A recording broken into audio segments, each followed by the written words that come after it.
Pronto, pode começar. Ok, boa tarde a todos.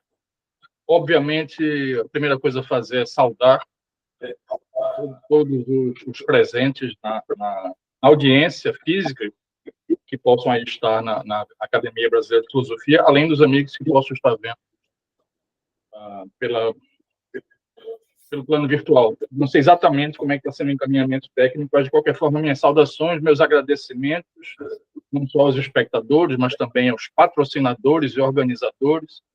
Eu sei que Lucas e Alex Catarino e outros tantos indivíduos fizeram um esforço ingente para viabilizar esse evento hoje. Eu sou muito grato a todos os patrocinadores, não só a própria Academia Brasileira de Filosofia, mas todos os demais envolvidos. E estendo meus cumprimentos a todos os participantes da Sociedade Tocqueville, assim como a audiência. Ok, daqui a pouco eu vou passar a delinear o plano geral da minha exposição, mas, antes de tudo, eu acho que é importante fazer um outro tipo de saudação, né? Não podemos deixar passar batida essa extraordinária efeméride de hoje, porque estamos no dia 6 de junho de 2024, consequentemente, hoje se completam 80 anos do desembarque dos aliados nas praias francesas da Normandia, que é certamente um verdadeiro marco na luta pela liberdade. Então, fica aqui a minha saudação a essa data, aos que tombaram naquelas praias, aqueles que ainda estão vivos, ou retornaram vivos para suas pátrias, e um agradecimento que não tem palavras, né? Porque sem aqueles jovens de 18, 19, 20 anos, ou um pouco mais, que lutaram naquelas praias, nós provavelmente hoje não estaríamos aqui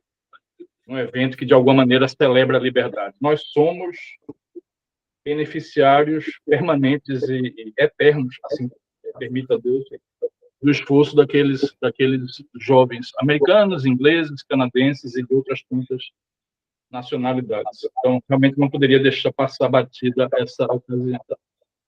Ok, pessoal, eu agora gostaria de, digamos assim, delinear o plano geral da exposição que eu pretendo fazer e depois passar à exposição. Algumas coisas são já, digamos assim, pertencentes a um certo senso comum dos estudos tocquevillianos, e algumas coisas, a meu ver, inovam um pouco, pelo menos dão vazão a certas perspectivas mais recentes com as quais eu me inteirei recentemente. Bem, o plano geral da apresentação. Uma coisa que nós devemos notar desde já é que Tocqueville é uma figura crucial para o entendimento que nós chamamos hoje de democracia liberal. Ele é um pensador liberal e um pensador da democracia. Mas é digno de registro o fato de que, tanto no que concerne ao seu status de liberal, quanto no que concerne ao seu status de democrata, certas considerações precisam ser feitas. Eu gostaria de pontuar o seguinte: Tocqueville não foi qualquer liberal. Tocqueville foi um liberal aristocrata, por assim dizer. Okay? E ele não foi qualquer democrata, ele foi um democrata ambivalente. Pretendo explicar ambos as qualificações que estou fazendo aqui, tanto porque ele foi um liberal aristocrata, quanto a razão pela qual podemos dizer que ele foi um democrata ambivalente. Ele foi um liberal aristocrata não por aquelas razões um tanto batidas de que ele, sendo egresso da camada nobre da sociedade francesa, guardaria uma certa nostalgia dos anos da nobreza, enfim, das suas origens de berço e familiares. Muito menos por isso do que por razões mais, digamos assim, intrínsecas à própria construção do pensamento do Tocqueville. A saber, se por um lado ele rejeita, em última análise, a aristocracia entendida no sentido de distinções nobiliárquicas ou de berço, tanto que ele se recusou a ser tratado pelo seu título nobiliárquico a vida toda, quando as pessoas queriam chamá-lo pelo seu título nobiliárquico, ao qual ele faria jus, no princípio. Ele se recusava, ele não queria ser tratado daquela forma. Então, nesse sentido, ele deixou, rompeu com a aristocracia, mas, ao mesmo tempo, não só por razões de nostalgia, mas por razões constitutivas do pensamento de Tocqueville, fica um substrato aristocrático, no sentido de que Tocqueville se manteve permanentemente como um aristocrata, não no sentido do sangue ou no sentido do berço, mas um aristocrata no sentido, a meu ver, mais nobre da palavra, um defensor da aristocracia do intelecto e da aristocracia do discernimento. Ou seja, certamente ele defendia a liberdade, mas ele entendia que o princípio liberal, o princípio da liberdade, deve ser matizado pelo reconhecimento de que um certo nível de deferência e de especial importância deve ser sempre conferido àqueles indivíduos que, de alguma forma, estão mais bem posicionados numa certa hierarquia, não hierarquia de berço, hierarquia de sangue, mas numa certa hierarquia construída no sentido meritocrático, que envolve não só a dotação, a capacidade intelectual, que, na verdade, é de sua menos importância, mas o que o indivíduo constrói em virtude da sua educação, do seu estudo, do seu preparo. Tocqueville é, nesse sentido, um tanto platônico. Eu vejo Tocqueville como um aristocrata, perdão, como um liberal aristocrático. Ele nunca renunciou, em que pese adotar a visão liberal e democrática, ele nunca renunciou à ideia de que as camadas mais esclarecidas na sociedade devem, de alguma forma, merecer um apreço especial por seu discernimento superior relativamente ao povo ainda insuficientemente educado. E direi ainda que Tocqueville foi um democrata ambivalente por razões que têm a ver com as precedentes. Ele via a democracia como um fato inelutável, ele chega mesmo a usar a expressão providencial, umas tantas vezes na democracia da América, mas ele claramente tem certos temores em relação à emergência das democracias de massa, que tem a ver com o fato já mencionado, dele ter sido um democrata, dele ter sido um aristocrata, um liberal aristocrata. Tocqueville temia que digamos assim, a emergência das massas na vida pública pudessem distorcer, em última análise, o próprio ideal democrata e militar contra ele mesmo, e, ainda mais grave, acabar militando contra os princípios da liberdade. Okay? Não é à toa que nosso amigo José Guilherme Melchior, na seção em que trata de Tocqueville, no seu extraordinário Liberalismo Antigo e Moderno, intitula a seção pertinente como o liberalismo analisa a democracia, Tocqueville. Ou seja, não se trata de defender a democracia sem qualquer qualificação, sem qualquer nuance, mas de uma tal forma que a democracia, em se consolidando, não acabe solapando os princípios liberais, não acabe, de alguma maneira, sendo uma democracia iliberal, uma democracia contrária à liberdade. O que, para o cidadão comum, pode parecer um contrassenso, porque pode parecer óbvio que a democracia e liberdade caminham necessariamente juntas e que esses dois princípios jamais entrarão em contradição. Tocqueville, com muita presciência, percebeu que isso não é verdade. E que a democracia, na maneira como ela se formou, em particular nos Estados Unidos, ela pode acabando por dar ensejo a certos princípios a certas tendências que, com o passar do tempo, podem militar contra a própria democracia e, mais grave ainda, contra as liberdades que a democracia deve proteger. Qual é a ideia básica? Bom, antes de mais nada, eu preciso lembrar que Tocqueville fez uma espécie de radiografia. No volume 1, se costuma dizer que o volume 1 é mais sobre os Estados Unidos do que sobre a democracia como ideia, e o volume 2 é mais sobre a democracia em tese, em princípio, e os Estados Unidos acabam sendo, de certa forma, um pretexto para discutir a questão da democracia como tal. E o volume 1 é um tanto róseo. Tem algumas considerações mais cuidadosas, mas o volume 1 tem um tom muito mais otimista do que o volume 2. O volume 2 é cheio de qualificações e certas preocupações e em alguns momentos um tanto sombrias até. Okay? Qual é a ideia? Bom, porque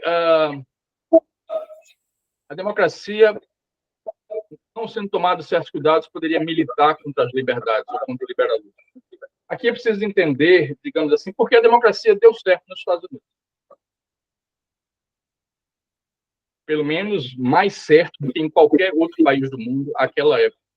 E nesse contexto entra em jogo a importância dos chamados corpos intermediários ou corpos secundários, é uma expressão muito comum em Tocqueville, talvez até preferível, ou ainda associações. Eu hesitei um tanto nessa questão terminológica, eu acho que é uma questão aí, porque se fala em corpos intermediários, muito comumente na literatura moderna, alguns falam em corpos secundários, o próprio Tocqueville usa bastante essa expressão, ou associações. De qualquer forma, eu acabei optando por corpos intermediários, porque, digamos assim, eles estão a meio caminho entre os tentos do poder e o cidadão atomizado e suas famílias, por assim dizer. Os corpos intermediários não necessariamente são políticos, eles podem ser de variada natureza, não necessariamente políticos. E quando políticos, eles desempenharam, no caso das origens da democracia nos Estados Unidos, um papel absolutamente central. Mas voltemos ainda à questão dos corpos intermediários como tais. Eles não necessariamente ocorrem apenas nas democracias. Tocqueville fala também dos corpos intermediários ou secundários no contexto da aristocracia, ou no contexto de monarquias absolutas, como era o caso da França. E aí ele faz uma distinção. Eu uso a tradução da Edipro, ok?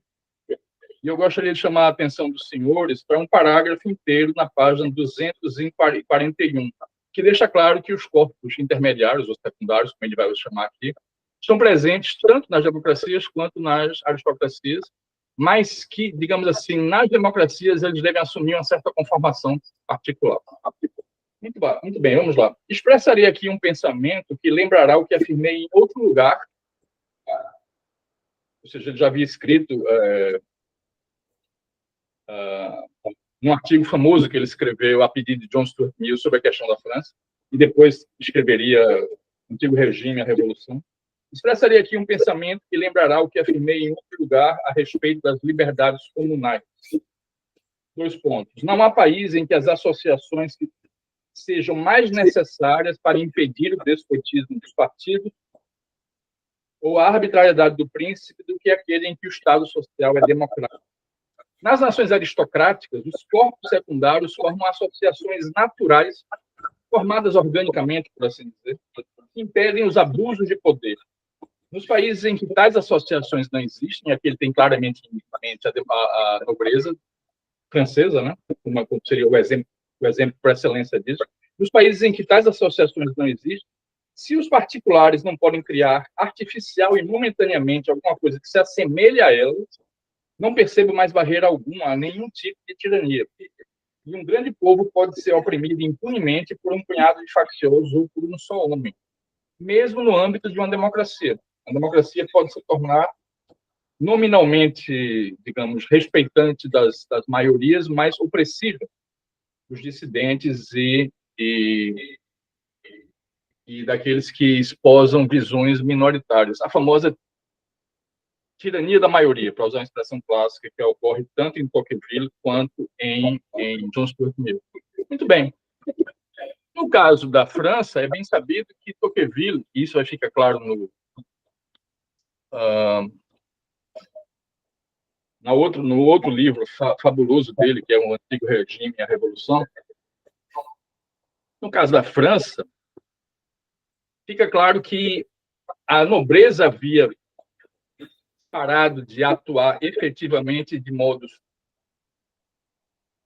adequado, suavizador, por assim dizer, que é o que cabe aos corpos intermediários, no contexto do período que antecedeu a Revolução Francesa. Historicamente, a nobreza, por um lado, gozava de privilégios tradicionais, vindos pelo menos do período medieval, mas também, digamos, era localmente enraizada nas comunidades em que os grandes senhores tinham as suas propriedades. Havia toda uma relação que envolvia, se de um lado envolvia privilégios, também do outro lado envolvia contrapartida pelos privilégios desfrutados pelos senhores. E muitas vezes representavam um contraponto contra o poder da realeza e uma proteção dos locais contra os excessos do poder central. Né? E, na verdade, se você pensa no período medieval, os imperadores e reis nunca tiveram um poder comparável ao que vieram ter na modernidade, porque sempre houve esse grande poder contrastante que foram as associações, digamos assim, secundárias, com uma nobreza mesmo. Poder que não é tão hierarquicamente avançado, mas que, de alguma maneira, contém as ambições dos mais poderosos. No caso da Revolução Francesa, a nobreza já não cumpria mais adequadamente essa função, porque ela passou a ter apenas os privilégios, mas sem desempenhar a contrapartida de serviços e de, digamos, uma proximidade emocional, prática, etc., com as populações locais, sobretudo os camponeses. Toda aquela contrapartida do princípio de noblesse oblige tinha ido para escanteio, e a nobreza passou a ser basicamente uma casta, privilegiada, com muitas vantagens e dando muito poucas contrapartidas ao povo comum, por assim dizer. Bom, então, também na aristocracia cabe falar em corpos secundários ou corpos intermediários, mas na democracia eles forçosamente assumirão outra feição. E aqui qual é a questão? Bom, poderia-se pensar ingenuamente que esses corpos intermediários seriam dispensáveis na democracia porque, digamos, em prevalecendo a vontade da maioria, haverá um prevalecimento das garantias de liberdade. Mas isso é uma crença falsa. Porque na democracia de massa emergente, que Tocqueville estudou tanto afim, o que ocorre é que os cidadãos individuais vão se tornando cada vez menos consequentes, no sentido de influentes, vão se tornando cada vez peças menores do sistema geral, e cada vez eles têm menos poder para interferir. O voto, a participação, embora seja garantida, ela se torna menos relevante, o que pode ensejar indiferença, e ela se torna, digamos assim, muito atomizada, de tal sorte que o cidadão democrático, a todo momento, ele corre o risco de se voltar egoisticamente apenas para o próprio interesse imediato, muito particularmente o interesse material e o de sua família e aqui pessoas mais próximas, e descurar e se desinteressar da coisa pública e se desinteressar da vida política e de acompanhar adequadamente a vida política. Diante desse cidadão atomizado, o poder central só tem a bater palmas e agradecer por essa circunstância.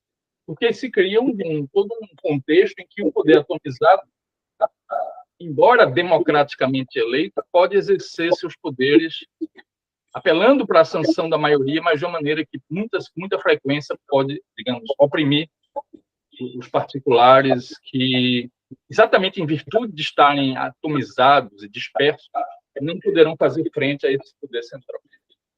Então, necessariamente, é preciso haver algo que faça com que a democracia não se perca, não perca o gosto pela liberdade.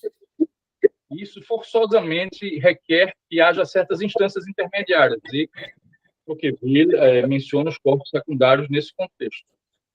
Okay? Claro, ele fala de outras coisas eram importantes para a preservação da democracia, muito particularmente Tocqueville tinha a visão da importância da religião que concerne a preservação da democracia. Agora, eu não vou falar da religião hoje. O problema aqui é nos corpos secundários. No que concerne os corpos secundários, eles dão oportunidade para que os cidadãos, não necessariamente apenas no âmbito político, mas no âmbito político entra na questão das famosas townships, ou comunidades da Nova Inglaterra, que os cidadãos se associem, e isso cria uma barreira para o potencial despotismo do poder central.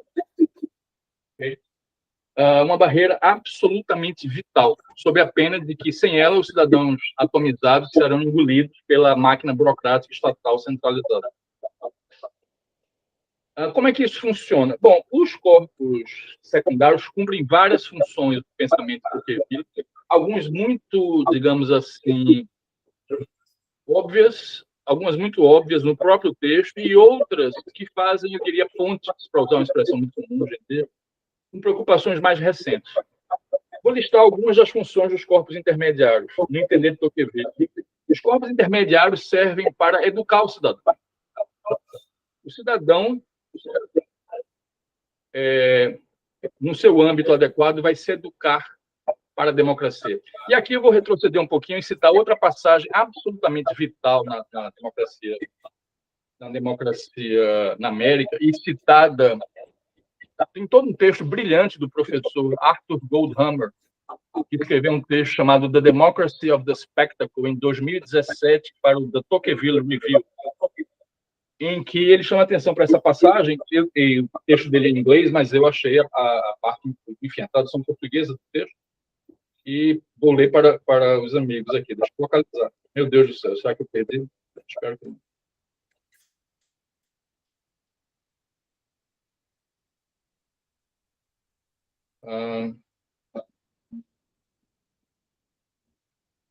Achei.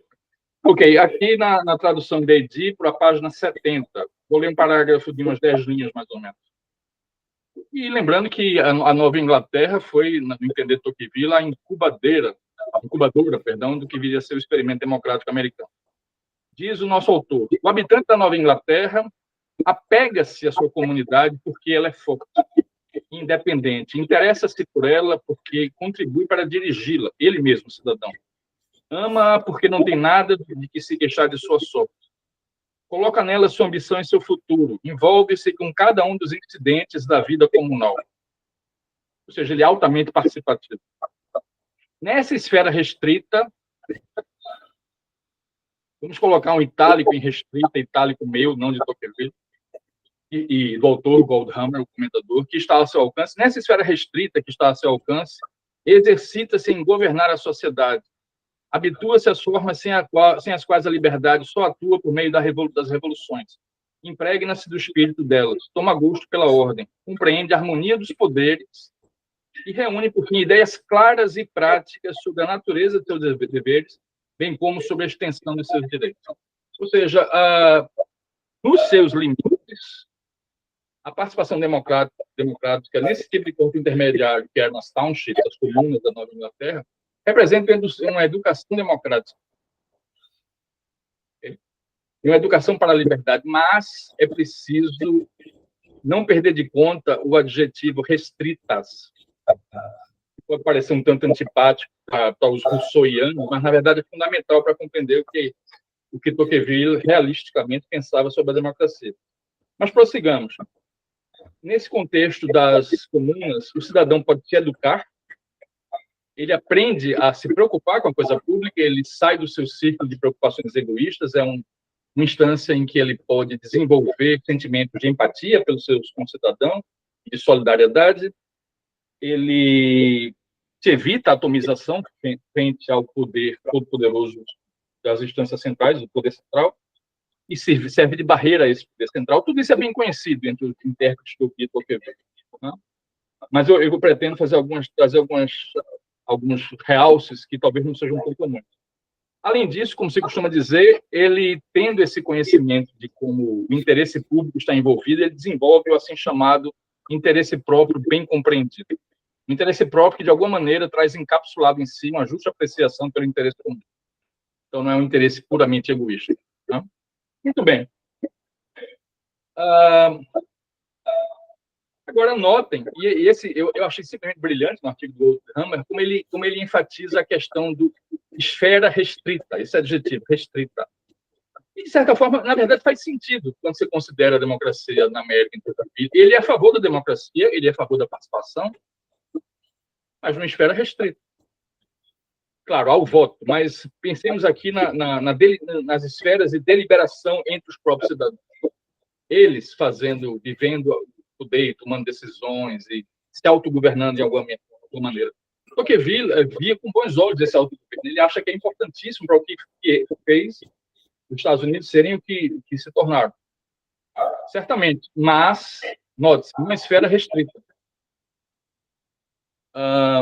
E, de fato, em Tocqueville, você não encontrará, diferentemente do que se pode ler em Rousseau, você não encontrará em Tocqueville, e se os amigos discordarem e quiserem dar contra-exemplos, fiquem à vontade, mas eu não creio que se encontrará em Tocqueville entusiasmo por qualquer tipo de democratismo aqui eu estou usando no sentido deliberadamente negativo, não se encontrará entusiasmo por soluções assembleístas,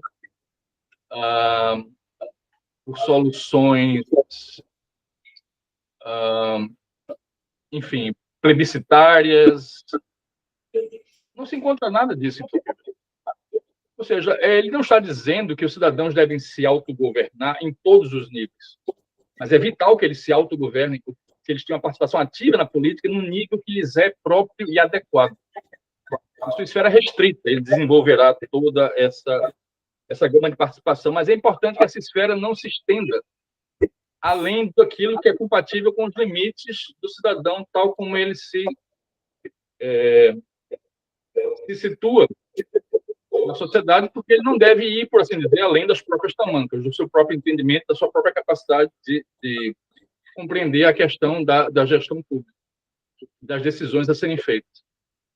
Goldhammer insiste que Tocqueville pensava essa forma limitada de autogoverno não só como um mecanismo para educar o cidadão, para dotá-lo de empatia, para ter uma noção de interesse adequadamente compreendido, para evitar a atomização diante do poder político, mas ele entende, ainda além disso, que já seria muito, ele entende que essas instâncias servem para conferir ao indivíduo uma noção de humildade, que é uma palavra que talvez não ocorra muito em Tocqueville, mas é fundamental para compreender a visão que Tocqueville tinha do cidadão democrático. O cidadão democrático precisa ser livre, ele precisa ser assertivo na esfera que lhe cabe, mas ele também precisa aprender a ter um certo espírito de humildade e de deferência para perceber até onde, digamos assim, os limites além dos quais ele não deve ousar, porque estaria tratando de questões que são excessivamente técnicas, excessivamente difíceis ou que estão além das suas possibilidades presentes.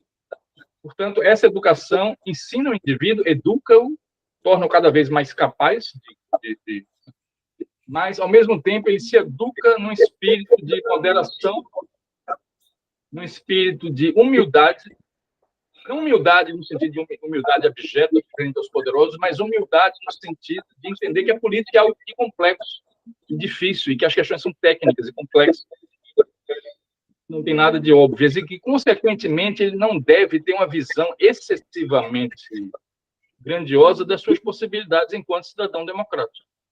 É necessário que se entenda isso. As comunas, as townships, são uma forma de dotar o indivíduo de um adequado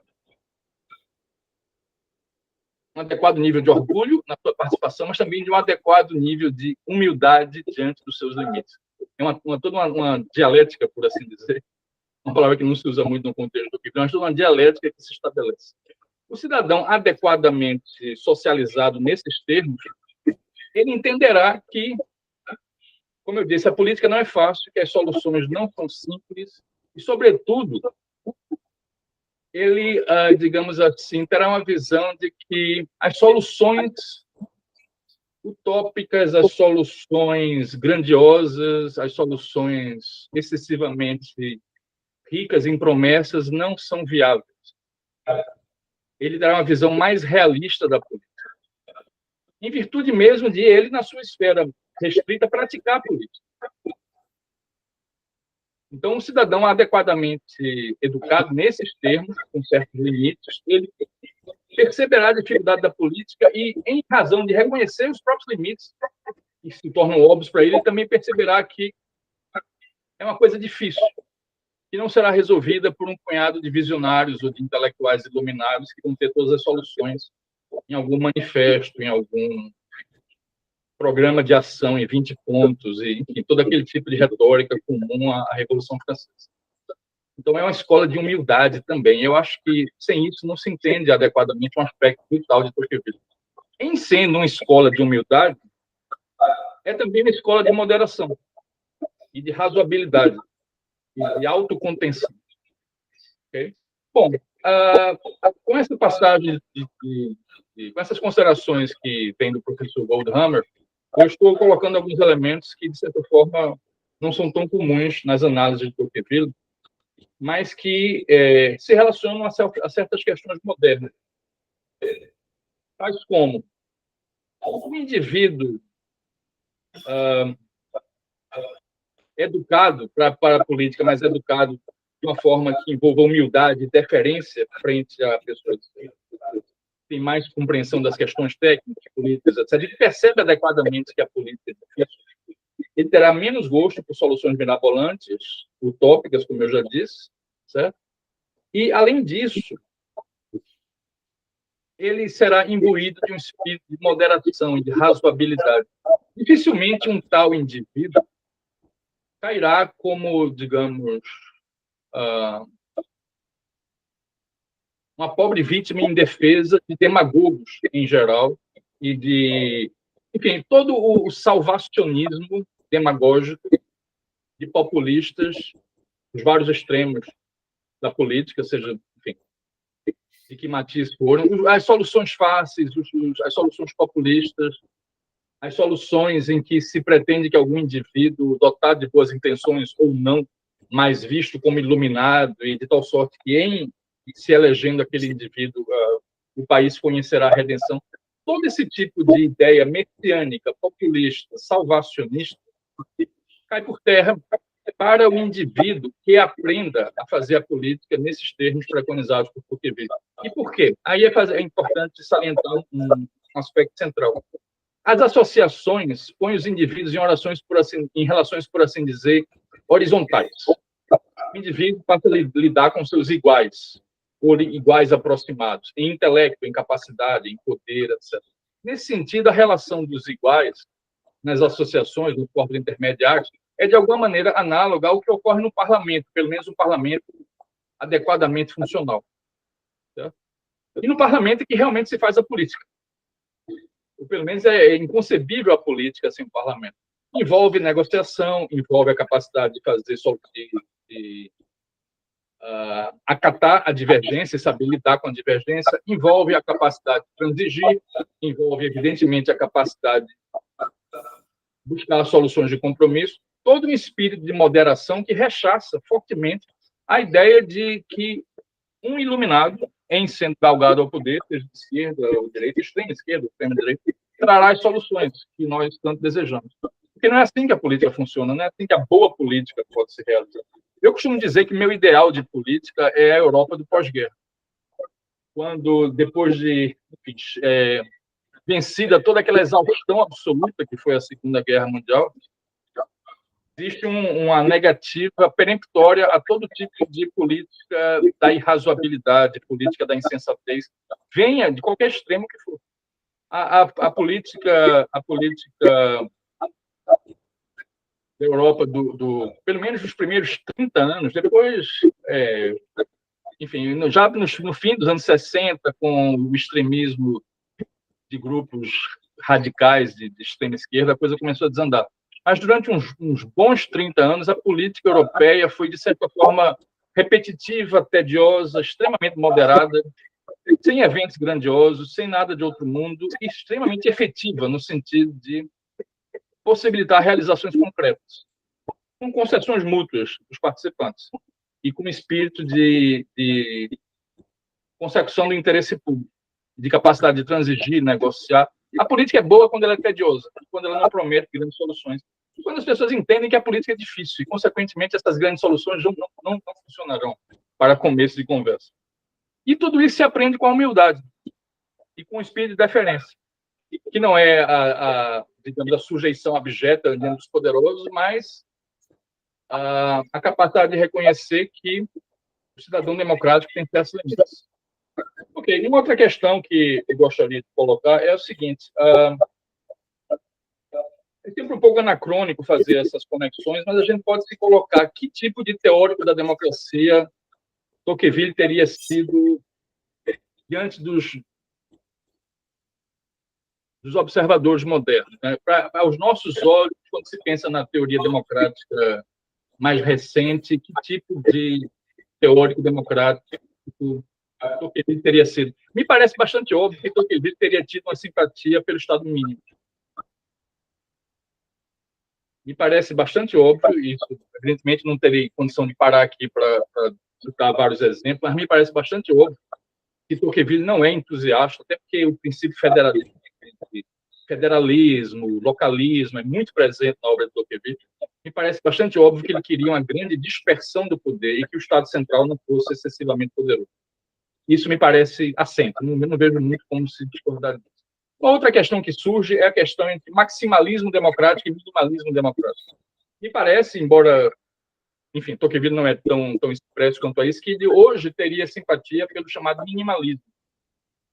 Não minimalismo no sentido de Schumpeter, de que a democracia é um mero rodízio de elites, eu acho que Tocqueville não iria tão longe, ele não era tão cínico, digamos assim, mas no sentido de, digamos assim, reconhecer que a democracia, como diria Popper, vale muito mais pelos males que ela evita do que pelos bens que ela enseja.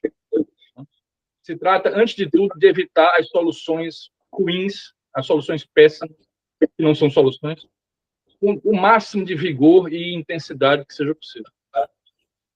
Então, nesse sentido, eu diria que Tocqueville não abraçaria, diferente de um John Dewey, por exemplo, soluções que apontam para uma radicalização da democracia, para a ideia de que, enfim, no máximo grau possível, o povo deve, em todas as instâncias, deliberar no maior grau possível sobre seus próprios interesses, porque isso não é realista.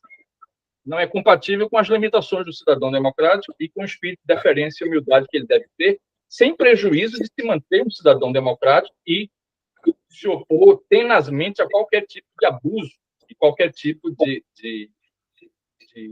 ensaio, de tentativas de exercício do poder despótico por parte dos poderes centrais, digamos assim. Então, eu diria que Tocqueville, eu acho que se pode fazer uma ponte em Tocqueville via essa noção de moderação e de humildade, com a ideia de descentralização de Estado pequeno, e com a ideia de um certo minimalismo democrático. Há espaço, sim, para a deliberação cidadã, mas em níveis que não chegam digamos, às instâncias mais elevadas, tanto que não se ouve falar praticamente em Tocqueville de plebiscitos ou referendos ou soluções dessa natureza. Não se encontra isso. Não é?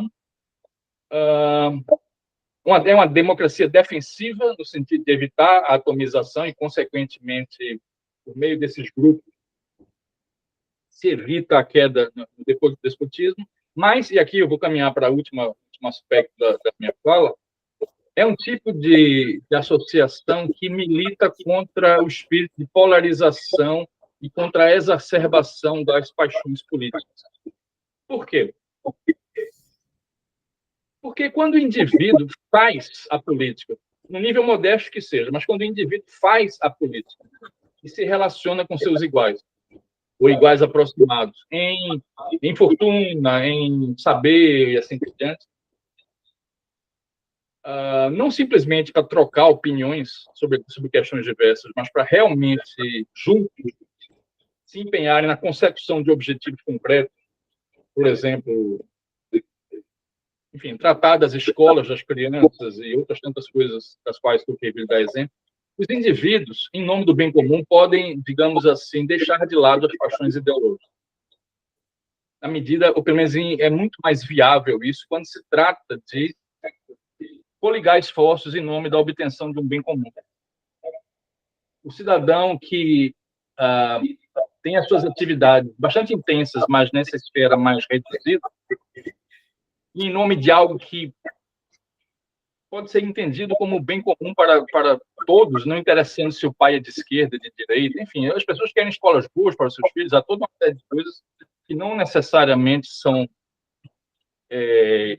ideológicas de uma maneira manifesta, há toda uma grande órbita de preocupações e de interesses em que os cidadãos podem dialogar em que os cidadãos podem trocar ideias e eles podem, até mesmo em virtude de, enfim, sentar na mesma mesa com pessoas que pensam diferente, eles podem, não por estarem simplesmente conversando, mas por estarem juntos, tratando de obter soluções para questões concretas, eles podem, quando isso existe, se educar num espírito que é avesso a qualquer extremo de polarização e aos extremismos em geral, quando isso vem dessas instâncias mais modestas. Okay? Quando os cidadãos se postam uns aos outros nesses termos. Eu vejo isso como fundamental. E, feitas todas essas considerações, a gente pode pensar o que ficou desse sonho de Tocqueville hoje? Provavelmente muito pouco.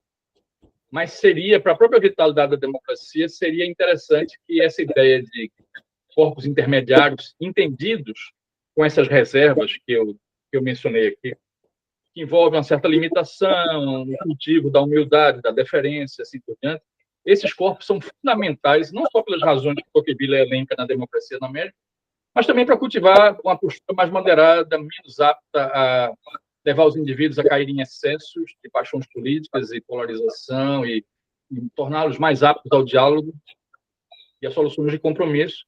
E é um espírito mais manso, mais amável, mais tratável no contexto da interação social. Isso com excelentes, com potenciais benefícios muito grandes para a saúde da coisa pública de modo geral e da vida democrática. E aqui, o que é que nós temos? Eu preparando essa palestra, eu pensei comigo mesmo que, se Tocqueville fosse vivo, as atuais redes sociais poderiam ser chamadas de pesadelo de Tocqueville. As redes sociais são um pesadelo de Tocqueville. Porque as redes sociais tendem à atomização e, mesmo quando elas promovem interação em grupos, elas tendem a fazê-lo estritamente consoante a segregação em bolhas, em câmaras de eco, em que as pessoas não interagem com os seus pares para fazer coisas.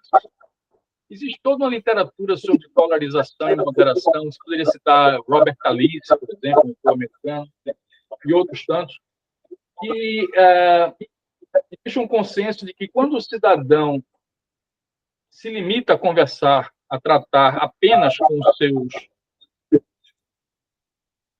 digamos assim, os seus iguais, os seus digamos, correligionários,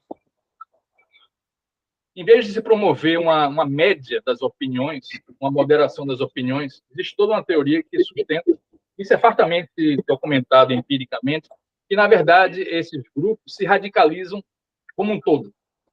Tanto os indivíduos mais radicalizados quanto os menos radicalizados, todos eles se radicalizam, em virtude de só ouvirem uns dos outros o que eles pensam. Enfim, existe um mecanismo de radicalização intergrupal.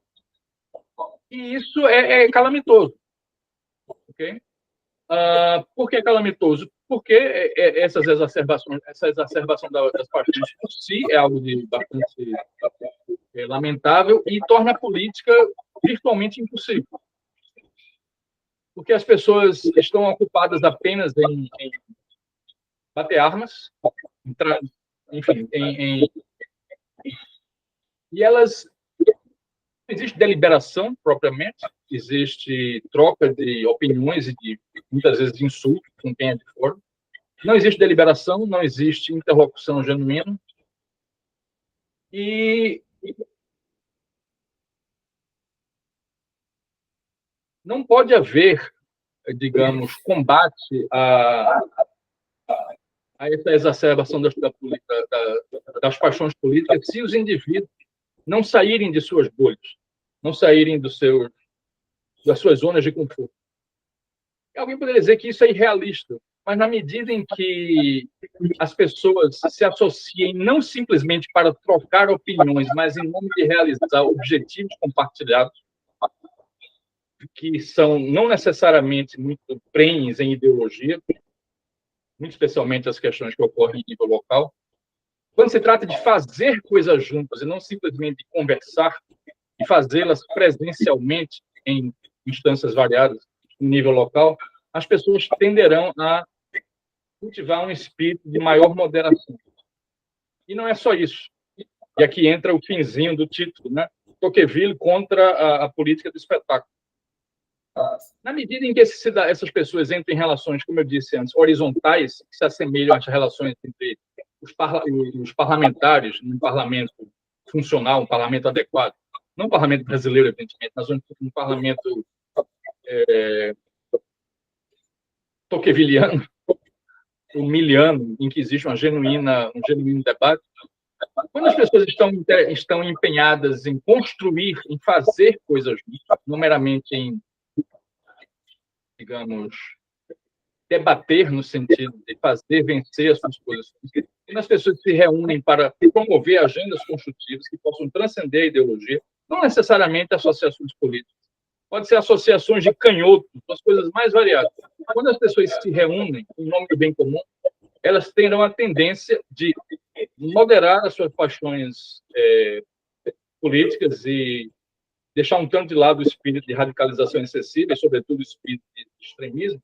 E, mais do que isso, ter uma visão mais realista da política como algo de difícil, que envolve uma construção, que envolve um diálogo, que envolve uma interação e, sobretudo, se rechaça a ideia de um executivo, poder executivo, todo-poderoso, salvacionista, messiânico, espetacularizado, tão caro aos populistas de esquerda ou de direita, conforme o caso. E eu acho que isso é absolutamente fundamental. E eu acho que, de alguma maneira, isso está inútil, né, assim, está embutido no pensamento Tocqueville. E as redes sociais são o oposto disso. As redes sociais, pela sua própria natureza, elas militam contra qualquer princípio de razoabilidade e autocontenção. Por exemplo, em outros tempos, como o de Tocqueville, as pessoas liam em artigos de papel, jornais, livros, etc. A leitura, por natureza, é uma forma de exercício muito mais intimista, muito mais introvertido. Hoje em dia, as pessoas veem as coisas em redes sociais, Twitter, Facebook, etc. O que tem uma coisa, digamos, a horrível tendência de levar o cidadão, muitas vezes ignorante, sem luz e sem qualquer preparo, a ter a ilusão de que sua opinião vale tanto quanto a de uma pessoa que passou a vida toda estudando certa matéria. Digamos, existe, muito longe de cultivar um espírito de deferência e de humildade que Tocqueville preconiza, as redes sociais dão ao cidadão, sem luzes, a falsa ilusão de que sua opinião é de extremo valor. E ele não se acanha de omitir a sua... Evidentemente, não se trata de proibir nada disso. O cidadão, ele não, digamos assim, ele não é confrontado com os próprios limites das suas luzes, de até onde o seu entendimento alcança. Ele não vê o quanto a política é difícil, tanto que ele tende a transferir a responsabilidade para um executivo idealizado, e ele não terá um espírito de moderação, porque ele não aprenderá a se moderar. Por exemplo, se eu, numa outra época, eu quero escrever um artigo para um periódico, uma revista, e o artigo é rejeitado pelos meus pares, eu posso vir a pensar que o artigo tinha algum problema e tentar melhorar isso. Enfim, um espírito de autocontenção institucional. E nada disso existe. As redes sociais acabaram totalmente com isso. E não estou dizendo que isso deva ser desfeito, porque até eu acho que não há como desfazer, e não seria bom se fosse desfeito, mas deve-se pensar em mecanismos para, de alguma maneira, minorar esse problema e não cair naquela situação descrita por Humberto Eco, como ele diz, né, numa citação famosa.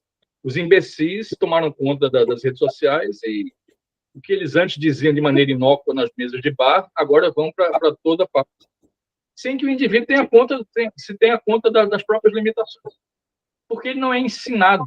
E por que ele não é ensinado? Porque ele não interage com pessoas que possam, para usar uma expressão um tanto chata, colocá-lo no devido lugar e mostrar ao sujeito, olha, você não sabe do que está falando. Enquanto os corpos sociais, no sentido tocqueviliano, podem levar o indivíduo a ter essa adequada deferência. Vou dar só alguns exemplos e caminhar para terminar. Por exemplo, se você tem que escrever um artigo de 10 laudas, 20 laudas, Isso exige toda uma reflexão, você tem que parar para pensar, elaborar, planejar, etc. Leva tempo. E se, por hipótese, você começa a escrever esse artigo pejado de emoções, de paixões, talvez no próprio tempo em que leva para escrever o artigo, você se acalme e consiga fazer algo de mais moderado. A palavra escrita no sentido tradicional, de jornais, revistas, etc., certamente deve ter ensejado inúmeras situações em que o produto final foi mais contido, mais moderado, mais equilibrado do que o autor inicialmente intentou fazer. As redes sociais não têm isso. A pessoa pode literalmente ver qualquer coisa no Twitter, ter uma reação intempestiva, de raiva, de ódio, do que for, e reagir online, reagir em tempo real. Despejar os seus 280 caracteres com qualquer bobagem que lhe venha à tona, que lhe venha à mente, e sem qualquer noção de limite. Okay? Óbvio, evidentemente, não estou dizendo que esse tipo de franquias deva ser desfeito, mas que é um problema que nós não sabemos lidar, certamente é.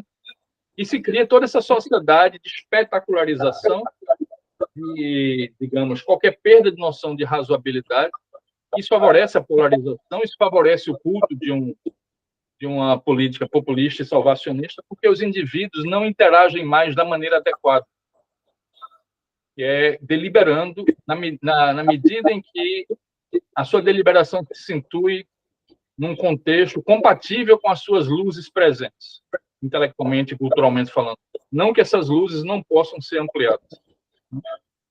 Então, digamos assim, eu vejo com muito temor essa questão. Eu insisto em que as redes sociais hoje seriam o inferno de Tocqueville, o pesadelo de Tocqueville, porque são uma espécie de, na medida em que seja um corpo intermediário, são um corpo intermediário que tem precisamente o condão de atuar no sentido oposto a tudo que Tocqueville preconizou.